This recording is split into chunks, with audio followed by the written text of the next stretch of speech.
Deda itu kan memang arti katanya memang arti kata lokal. Iya, Arti lokal budaya di bahasa Sunda lah. bahasa Sunda tapi lebih ke lokal Kuningan, Kuningan, lokal Cibingbin ya. mungkin.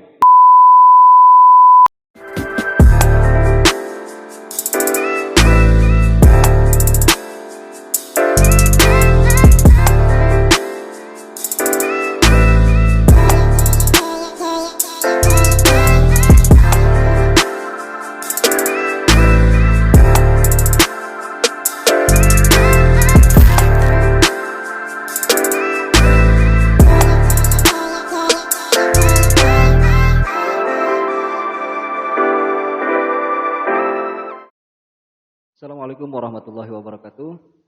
Kembali lagi kita di RQ Podcast. Alhamdulillah malam hari ini atau hari ini saya kedatangan tamu seorang sahabat yang luar biasa, anak muda yang revolusioner lah boleh dikatakan seperti itu. Dan kita dalam kesempatan ini ingin membicarakan tentang perjalanan karirnya dan juga apa yang memotivasinya sampai saat ini ada di karirnya sampai saat ini. Sudah ada di samping saya Asep Munajat, tapi lebih kita kenal dengan Om Toya. Apa kabar Om? Alhamdulillah. Assalamualaikum warahmatullahi wabarakatuh. Waalaikumsalam warahmatullahi wabarakatuh. Sehat ya Om ya? Alhamdulillah. Jadi udah lama banget nih nggak ketemu. Alhamdulillah malam ini ketemu. Jadi sebenarnya hanya pengen ngobrol saja sih tentang bagaimana perjalanan karir. Tapi di samping itu, jadi gini Om, selama saya berada di pesantren itu masih ada stigma masyarakat terhadap ketika berbicara tentang pesantren. Lalu stigma mereka adalah mau ngapain pesantren? Mau jadi apa nantinya? Nah itu. Jadi gitu. Oke. Nah kebetulan pengusaha di samping saya ini alumni pesantren, betul kan Om ya? Ya, betul. Nah, jadi berapa lama dulu mondok? Jadi seperti ini ya.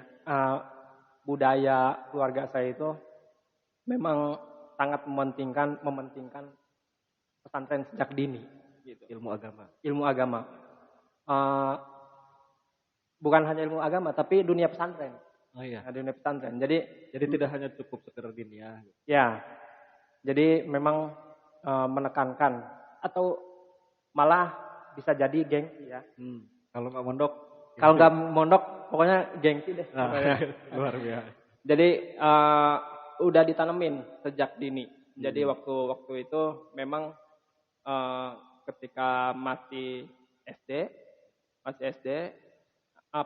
masuk SD itu kita sudah diperkenalkan dengan pendidikan pesantren. Dunia pesantren. Jadi hanya mengenalkan. Cuman memang pesantrennya ya memang lebih pada ke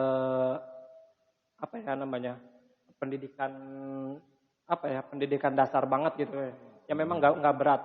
Di situ lingkungannya ya seperti asrama, seperti didikan orang tua, sama aja seperti itu.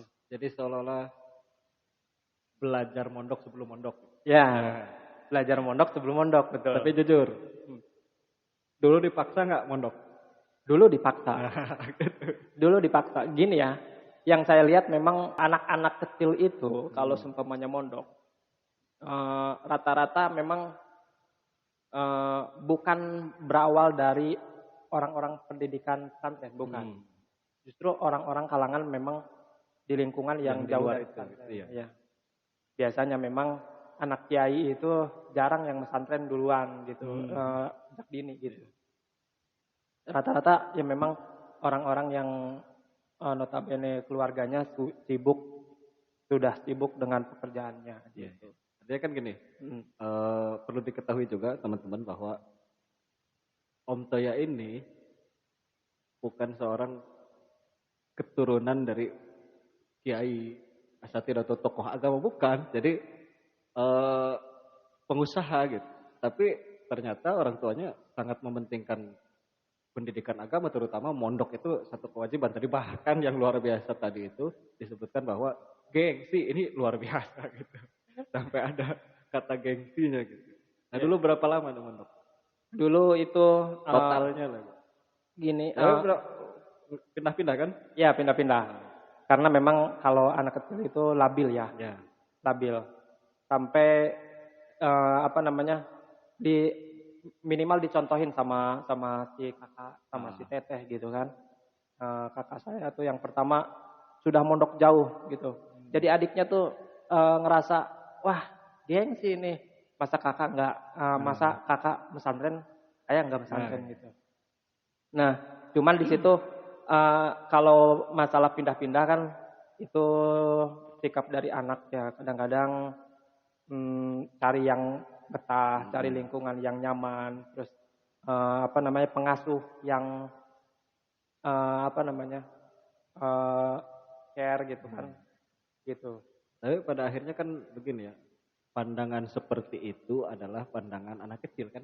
Ya, Pada dasarnya kan dimanapun sebetulnya pondok pesantren ya tentulah memiliki kekurangan kelebihan masing-masing. Gitu. Iya. Tapi tentu saja yang namanya pondok pesantren betul-betul melayani terhadap peserta didik atau santrinya gitu. Pada dasarnya seperti itu. Hanya ya mungkin pola pikir anak kecil pada saat itu waktu usia itu mungkin wah nyari yang lebih kerasan di mana gitu.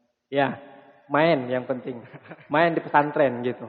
Kalau seumpamanya main di pesantren itu sudah terbiasa sejak dini. Jadi sampai seperti gini ya, seperti ini. Saya itu pesantren bertahan sampai 1 tahun awalnya. 1 tahun pesantren. Itu pesantren pertama. Saya pesantren itu di Magelang. Itu lulus MI berarti.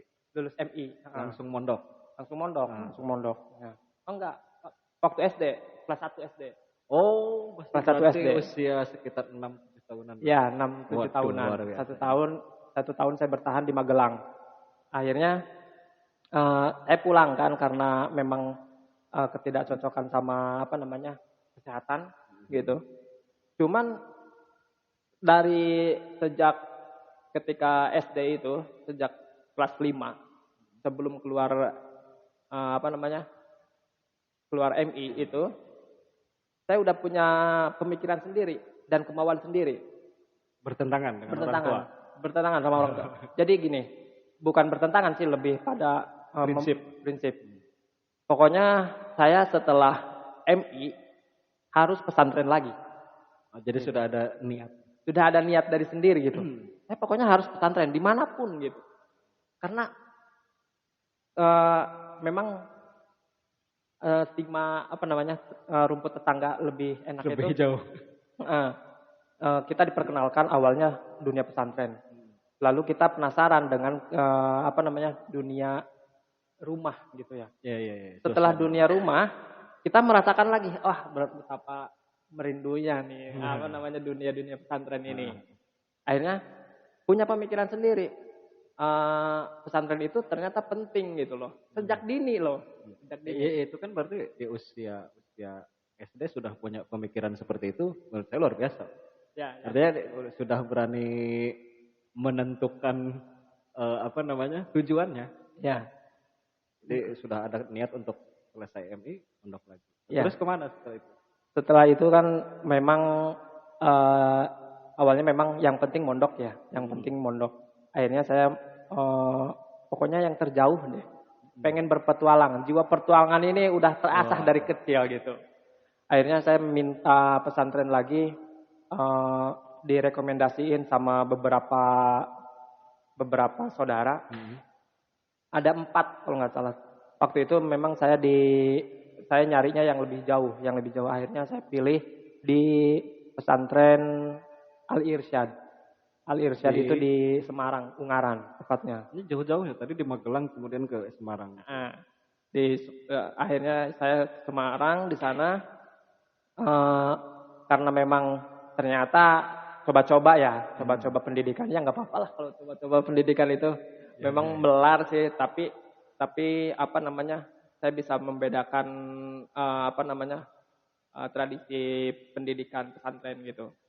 Akhirnya ketika di Semarang itu bertahan 1 tahun, saya mulai merasa ini waktunya cari pesantren yang nyaman aja deh, yang aman gitu. Gak melulu harus jauh gitu. Yang penting komunikasinya mudah. Apa namanya, kita juga masih butuh apa namanya, perhatian dari orang tua. Akhirnya cari yang terdekat, yaitu Jadi setelah itu pindah 1 tahun, pindah ke Ciamis. pindah ke Ciamis. Tapi kan di Semarang itu nggak sampai lulus. Nggak sampai lulus. Akhirnya pindah ke Ciamis. Nah, setelah dari Ciamis ini saya pindah lagi nih, pindah lagi cuman bertahan 1 tahun, pindah lagi di Brebes Al Hikmah. Baru itu saya menetap, memang merasakan nyaman banget gitu, karena ya mungkin lingkungannya dekat juga, dan apa namanya, di sana banyak saudara juga, teman-temannya lebih masuk gitu. Iya. Jadi begini teman-teman semuanya, apa yang tadi diceritakan oleh Om Taya itu bukan berarti bahwa pondok ini ketika Om Taya tadi memutuskan udah, bukan berarti nggak baik. Gitu. Semuanya memiliki kekhasannya masing-masing. Ya. Nah, ternyata kan ya tentu saja yang namanya nyaman itu pasti selalu ada secara psikologis, manusia selalu mencari hal itu gitu. Nah ternyata Om Taya justru menemukan kenyamanan itu ya di terakhir itu di Brebes itu. Yang notabene nggak terlalu jauh lah dari tempat kita ini. Iya. Justru waktu di Brebes itu saya pesantren itu memang ingin pure, murni pendidikan agama, yaitu apa namanya, sekolahnya sekolah khusus agama ya, sehari-hari di sarung gitu. Berarti Walimin. Iya, kalau sekarang Salaf, ya. Nggak, bukan pesantren modern. Iya, bukan pesantren modern. Di sana saya memang kalau ditanya apa namanya, pendidikan ijazah apa SMP itu memang hanya akreditasi B gitu. Untuk tingkat pendidikan menengah pertama. Menengah pertama gitu. Jadi memang ya mindsetnya udah memang nyaman untuk pesantren sampai 4 tahun waktu itu.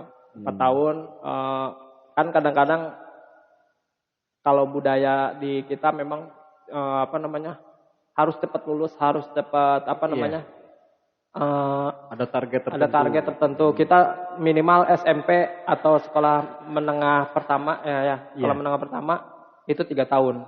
Tidak boleh lebih. Kalau bagi saya enggak, malahan kalau di pesantren itu pengennya lebih mapan gitu, ketika saya belum bisa pure lulus dengan akreditasi yang bagus. Saya terus deh sekolah di sini, terus deh gitu. Jangan ke jenjang selanjutnya gitu. Iya. Jadi gini,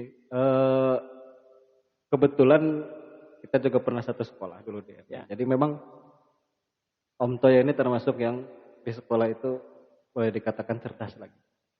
Cerdas. Jadi tadi yang disampaikan seperti itu wajar. Sehingga nggak keheran. Cuman begini Om, justru yang menarik itu adalah ketika yang terakhir itu adalah mondok salaf, khusus mondok nggak sambil sekolah. Tapi kemudian sekarang memiliki mindset yang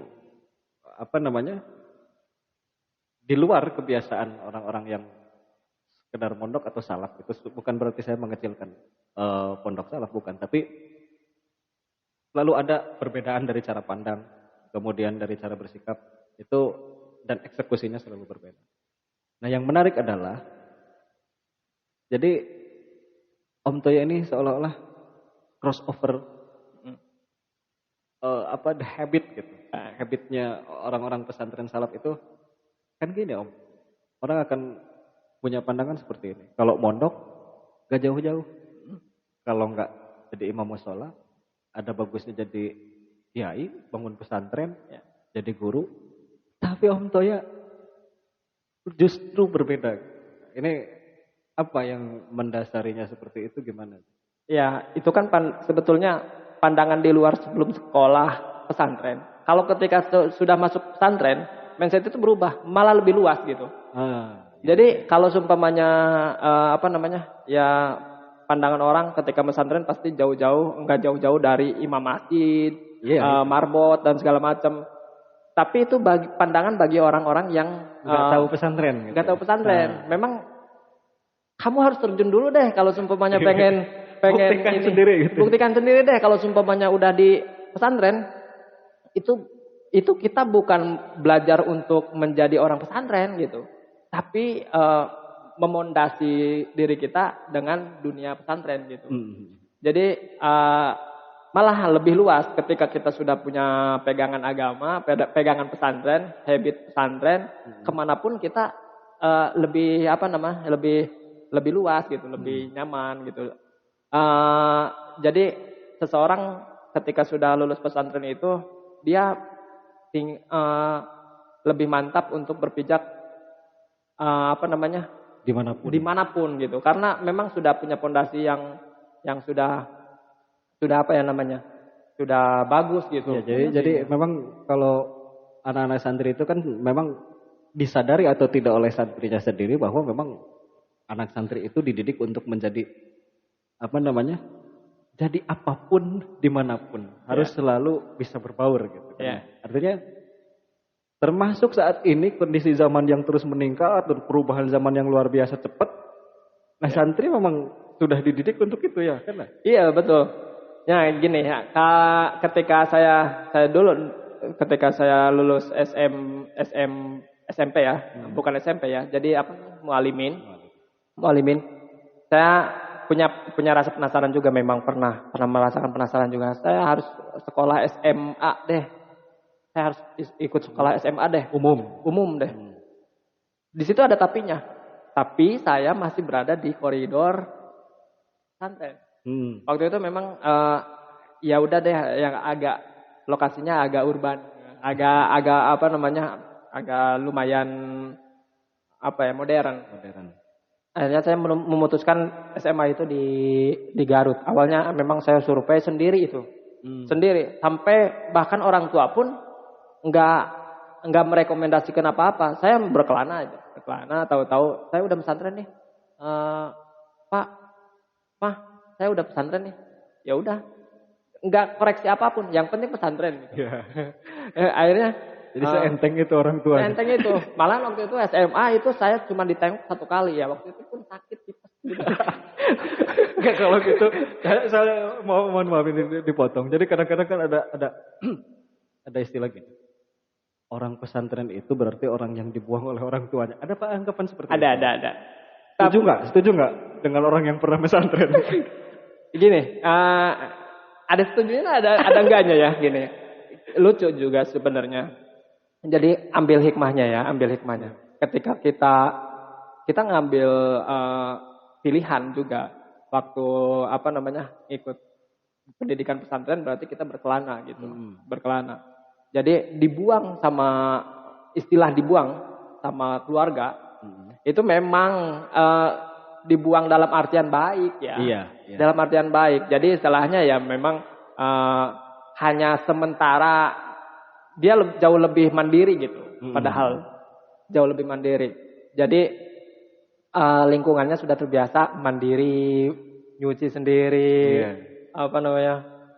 segala macam. Iya, keuangan sendiri, harus ngatur keuangan gitu ya. Wah, luar biasa kan. Iya. Anak sekecil itu udah bisa memanage, mendewasakan diri gitu. Iya. Gitu loh. Jadi dari sejak dini itu saya memang dari SMA itu ya, SMA itu memang masih dalam koridor pesantren, tapi saya tetap bersekolah dan mumpuni gitu loh.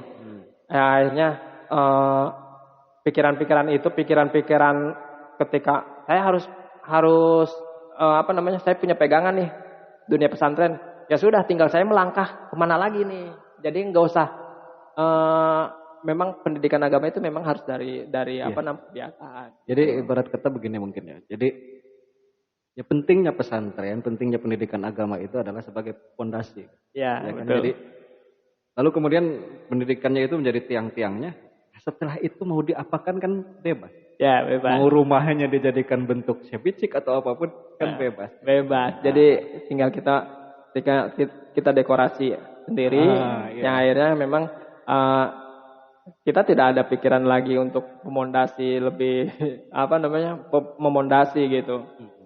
Jadi memang pentingnya pendidikan pesantren itu memang harusnya dari dasar, Iya, iya, sangat iya. dasar banget gitu loh. Nah, terus begini Om. Apa namanya? Sebetulnya kita sudah mendapatkan poinnya bahwa keraguan orang terhadap pesantren, bahwa pertanyaan-pertanyaan orang-orang banyak yang mempertanyakan nanti kalau sudah lulus pesantren mau jadi apa. Iya. Saya membuktikan pada malam hari ini bahwa dulu Om Doi ini santri dan sekarang ini tadi saya bilang crossover gitu.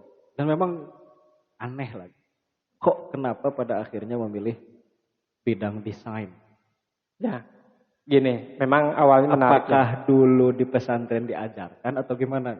Jangan salah ya, sangat lekat sekali dunia pesantren itu dengan desain. Sangat Contohnya? sangat lekat sekali. Gini, kita menemukan beberapa eh, seni seni desain itu memang eh, contoh contoh dari apa namanya, dari kaligrafi, Iya. dari seni mengaji, seni itu ya, Iya, iya, iya. seni mengaji, entertain lah ya, udah masuknya kayak gitu. Terus seni seni mengoreksi mental juga ada. Iya. Jadi ketika kita punya sesuatu hal kelebihan itu, seninya lebih berkembang gitu. Bagaimana cara kita mengembangkan apa yang diajarkan itu? Iya. Nah, ini kalau seumpamanya bicara seni, bicara desain itu, kenapa kok ngambilnya di Akhirnya ngambil desain? desain. Ya memang ketika saya berteman di dunia pesantren itu memang makin luas apa namanya, pertemanannya, dan lulusannya itu memang variabel. Akhirnya yang saya dapatin, ya ternyata memang dunia pesantren itu nggak sesempit yang di Dulu dipandang, bahkan mungkin sekarang juga masih ada orang-orang Ya. yang berpikir seperti itu. stigma itu Stigma masih itu ada. masih tetap ada. Akhirnya ya saya mungkin ada beberapa bakat yang bisa dikembangkan dengan wah, pesantren itu sosialisasinya tinggi, Iya. keorganisasiannya tinggi, mereka bisa sadar akan lingkungan itu tinggi Iya, iya. sekali gitu. Kita diajarkan dengan hal-hal yang sepele tapi sangat apa namanya, sangat luas mananya. Contoh roan, kita harus apa namanya, harus bekerja sama, membentuk teamwork dan segala macam. Yang dipakai sekarang itu, saya sistem roan itu memang ada nih dulu itu. Jadi itu kan sebetulnya ini kawan-kawan kalau kata orang itu bersih-bersih, piket. Ya, jadi itu kan mungkin dipandang sebagai satu hal yang sederhana, tapi ternyata maknanya luar biasa dan dipakai sampai sekarang. Sampai sekarang. Jadi ketika saya punya teamwork itu ya, roan itu memang ada struktur yang mendasar. Jadi kita gimana caranya menjaga perasaan orang lain, menjaga apa namanya, teamwork yang bagus. Iya. Jadi dari situ aja saya udah bisa memaknai bahwa dunia pesantren ini memang bersosialnya tinggi gitu loh. Jadi memang itu baru dari satu poin dari roan saja. Ya, roan. Belum yang lainnya. Teman-teman mungkin akan bisa tahu bagaimana belajar disiplin dari ngantri mandi, ya, ngantri makan, dan lain sebagainya, ya kan? Iya, benar. Dan gini, mohon maaf, salah satu krisis yang besar di Indonesia adalah kurangnya disiplin. Ya, betul. Jadi ya kita kan diajarkan di pesantren itu bahkan nyimpen sendal pun harus berapi gitu kan. Iya. Dan itu ada nggak impactnya sampai saat ini? Ada sekali. Justru ya, apa namanya, kita bukan hanya bersosial. Jadi kalau seumpamanya kita di dunia pesantren itu memang individualnya harus kuat.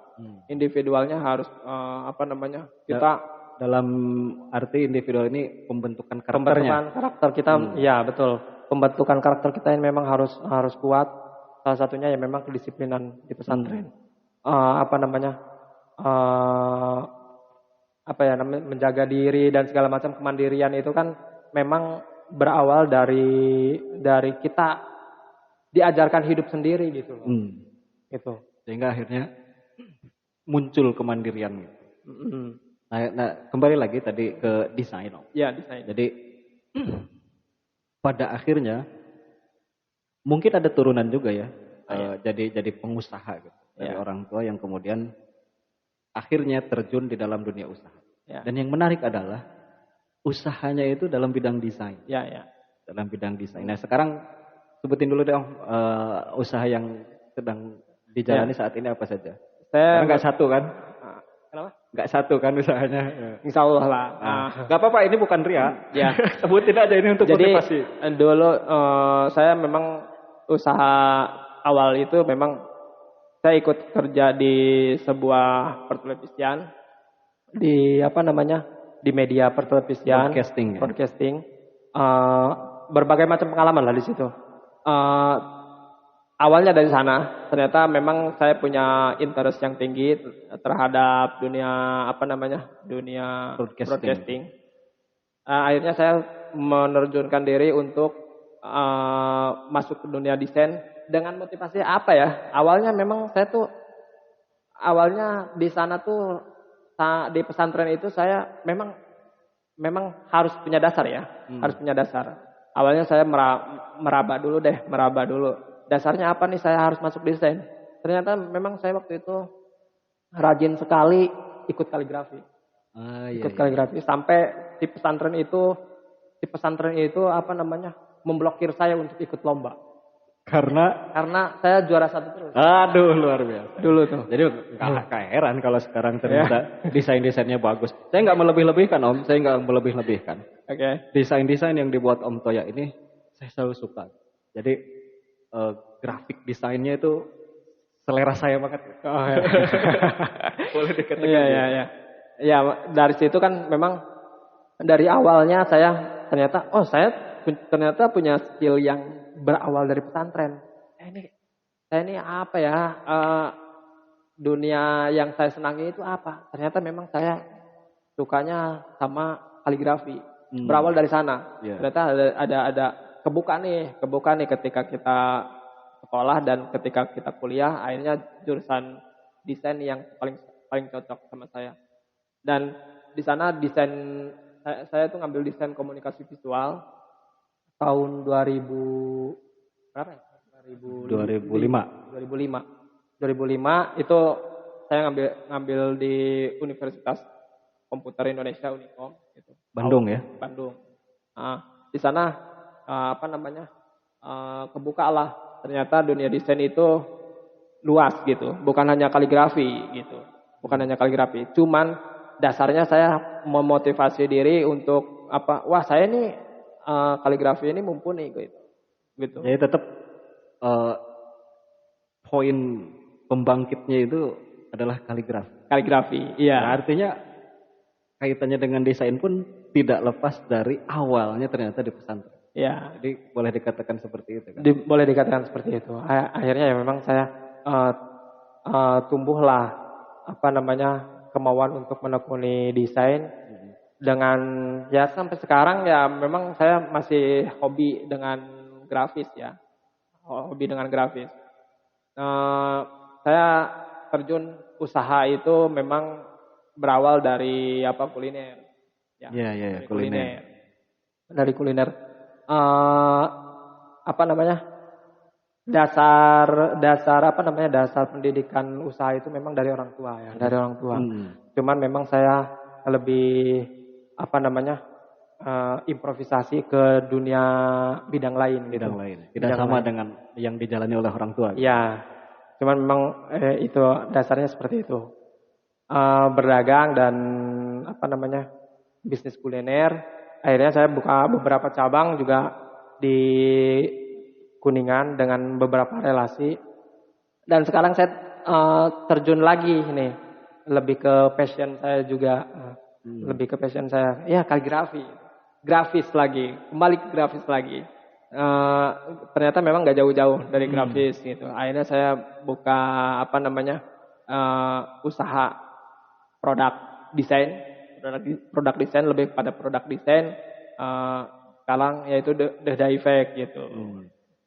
Nah, jadi sekarang ini usahanya yang sedang fokus mungkin ya, poin yang paling difokuskan itu The Effect tadi. Nah, kalau teman-teman pengen tahu The Effect itu satu produk fashion, Ya.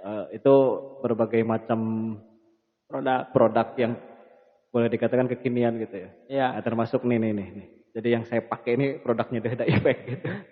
Ya, jadi si The Effect ini memang tumbuh dari apa namanya, dari motivasi saya. Cuman sekarang udah jarang saya apa namanya, saya konsep gitu. Karena memang sudah ada teamwork juga, bagi-bagi teamwork, bagi-bagi job desk lah ya. Iya. Bagi-bagi job desk. Jadi beberapa teman-teman saya merangkul beberapa teman yang memang apa namanya, mau interest juga memiliki apa namanya, Punya kesamaan ketertarikan yang sama gitu. ketertarikan yang sama gitu.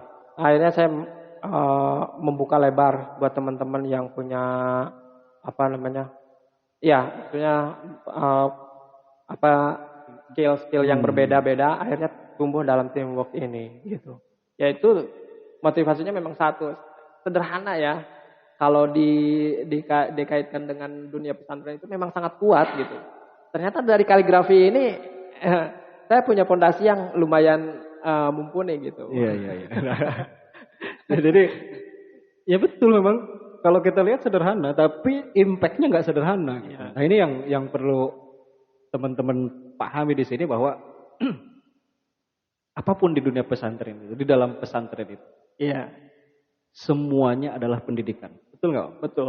betul. Sampai sekarang ini pun si Dahda ini punya apa namanya, tagline khusus, yaitu keep learning.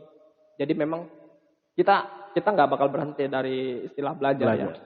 Terus keep learning dan mengasah, keep moving dan segala macam. Exploring. Wah, pokoknya ini ya, banyak positifnya gitu. Intinya don't stop learning itu penting sekali mungkin ya. Ya, betul. Nah, jadi kemudian gini, apa namanya? Ada juga yang bertanya-tanya begini. Kok namanya Dehda Effect? Ya. Kalau orang Sunda bilang Dehda ya udah tahu gitu. Tapi makna Dehda itu sendiri mungkin nggak banyak diketahui kalau bukan orang Sunda gitu. Ya. Dehda Effect itu apa? Awalnya memang Dahda Effect ini satu keluh kesah ya. Ketika kita menghadapi problematika di pribadi masing-masing gitu. Selalu Dahda itu kan memang arti katanya memang arti kata lokal. Yeah. Arti lokal budaya di bahasa Sunda. Bahasa Sunda tapi lebih ke lokal Kuningan. Lokal Cibingbin ya. Cibingbin. Itu Cibingbin kan memang tempat saya lahir. Saya tetap menjunjung budaya kelahiran saya gitu. Kelahiran saya di sini, tempat kelahiran saya di sini. Dehda itu salah satu apa namanya? Salah satu keluh kesah yang memang problematika itunya selalu ada. Gumaman. Iya. Gumaman. Ya kalau seumpamanya orang bicara istighfar lah ya. Astagfirullah gitu ya. Iya. Kita belum dapat solusi. Cuman ketika kita banyak berkeluh kesah, kita harus mendapatkan efektif dan effectiveness dan nggak jauh dari effort. Jadi ketika Dehda itu harus punya efek. Ketika kita sudah berbicara Dehda berkeluh kesah, harus punya efek dong. Iya. Harus punya efek. Apa yang harus kita lakukan solusinya gitu. Oke. Jadi lebih kepada mungkin Dehda as expression. Ya? Iya kan? Jadi Dehdanya itu just for expression. Ya. Kemudian efeknya itu ya solusinya gitu. Ya. Jadi jangan hanya mengeluh tanpa ada solusi. Betul. Jadi memang kita semua orang kan memang sudah dikasih kemampuan untuk mencari solusi gitu. Masing-masing punya solusi. Ketika sudah punya keluh kesah ya, orang tidak terlepas deh dari namanya si Dehda, bukan sih. Orang tidak terlepas dari keluh kesah gitu. Cuman memang keluh kesah ini harusnya bisa beranjak lebih dewasa ke hal yang efektif gitu. Efektif. Jadi kalau supaya kita berkeluh kesah, anak milenial sekarang tuh rata-rata solusinya memang setelah berkeluh kesah frustasi. Gitu.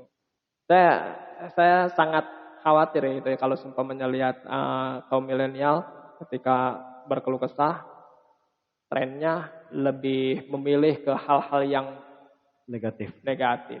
Ya, jadi intinya ya dahdah efek itu keluhan yang membawa kepada positiveness gitu kan ya. Ya iya, pokoknya ya saya juga melihat beberapa brand atau produk juga memang motivasinya pasti ke arah lebih baik. Jadi masing-masing punya pandangan referensi dan segala macam, tapi pada poinnya memang ke arah positif gitu. Ya memang masing-masing definisinya memang beragam ya. Iya. Jadi kita juga punya sebuah brand juga yang pengen ngasih solusi yang lebih interaktif, atraktif dan efektif gitu. Nah, gak jauh-jauh dari apa yang tadi disampaikan itu, Om, bahwa memang di dunia pesantren itu problem solving itu memang selalu jadi satu pelajaran dan pendidikan. Di pondok itu kan selalu kalau ada masalah ini harus problem solvingnya apa? Ya. Sehingga akhirnya kan impactnya jelas sampai sekarang kan Om Toy sendiri merasakan kan gitu. Jelas sekali ya. Bukan hanya itu ya, bukan hanya problem saja ya. Ketika kita punya apa namanya movement, ketika kita pengen punya gerakan itu solusinya apa nih untuk bukan hanya menangani hal-hal yang apa namanya yang membuat bukan problematika, tapi lebih pada ke movement menuju hal yang baik, menuju yang lebih baik lagi gitu. Iya. Di pesantren itu memang lebih jauh ke sana arahnya gitu. Karena memang dasarnya sudah baik ya. Sudah baik. Jadi ketika ada permasalahan permasalahan atau problematika itu memang rata-rata memang sudah banyak teratasi. Ya. Sehingga masalah apapun yang dilihat adalah ke depan gimana nih? Ya, Harus ada peningkatan ke depan gitu. peningkatan ke depan. Selalu berpikir seperti itu. Kita punya gerakan nih, kita punya organisasi yang mumpuni nih ketika di pesantren itu karena sudah biasa dengan keorganisasian ya. Kita ngerasain deh kalau seumpamanya perbedaan dunia pesantren dengan dunia pribadi gitu. Dunia pribadi maksud dalam artian tidak ikut pesantren gitu. Kita pulang sekolah ketemu sama orang tua yang memang beda generasinya. Kalau di pesantren itu dari subuh kita sudah bergaul dengan teman dari subuh. Kita berlomba-lomba serunya dengan walaupun itu konteksnya kita sedang pesantren, sedang mengenyam pendidikan, tapi banyak keseruan yang memang kita dapatin dengan kebersamaan bersama teman-teman yang memang satu pemikiran gitu. Kita juga bakal menemukan beberapa hal yang perbedaan dan kesamaannya gitu. Tapi justru disitulah pada akhirnya kita belajar untuk menerima perbedaan itu kan. Gitu. Iya betul.